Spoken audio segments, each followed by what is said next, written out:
এবার বিদেশি সিনেমার উপর 100% শুল্কের ঘোষণা দিয়েছেন মার্কিন প্রেসিডেন্ট ডোনাল্ড ট্রাম্প। রবিবার নিজের সামাজিক যোগাযোগ মাধ্যম ট্রুথ সোশ্যালে এক পোস্টে তিনি জানান, বিদেশি সিনেমার কারণে হলিউড ধ্বংসের মুখে। এই পরিস্থিতিকে তিনি যুক্তরাষ্ট্রের নিরাপত্তার জন্য হুমকি হিসাবেও অভিহিত করেছেন। তিনি বাণিজ্য দপ্তর এবং বাণিজ্য প্রতিনিধিকে অবিলম্বে এই শুল্ক কার্যকর করার জন্য নির্দেশ দিয়েছেন। নতুন এই নীতির আওতায় আমদানি হওয়া সব চলচ্চিত্রে শতভাগ শুল্ক বসবে।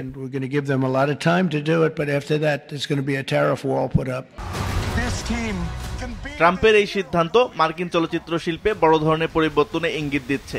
এতে করে দেশটিতে বিদেশি চলচ্চিত্রের প্রবেশ ব্যয়বহুল হয়ে উঠবে, কমবে আমদানি। তবে চলচ্চিত্র প্রেমীদের জন্য এটি হতে পারে এক ধরনের সাংস্কৃতিক বিচ্ছিন্নতা। বিশেষজ্ঞরা বলছেন, এটি আন্তর্জাতিক চলচ্চিত্রের বাজারে উত্তেজনা বাড়াবে এবং বিদেশি নির্মাতারা যুক্তরাষ্ট্রে প্রবেশে নিরুৎসাহিত হবেন। পাশাপাশি যেসব যুক্তরাষ্ট্রের স্টুডিও বাজেট কমাতে বিদেশে শুটিং করে তারাও ক্ষতিগ্রস্ত হতে পারে।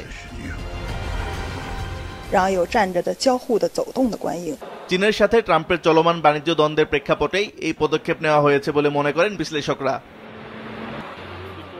আসিফ আল আমিন, মাছরাঙা নিউজ ডেস্ক।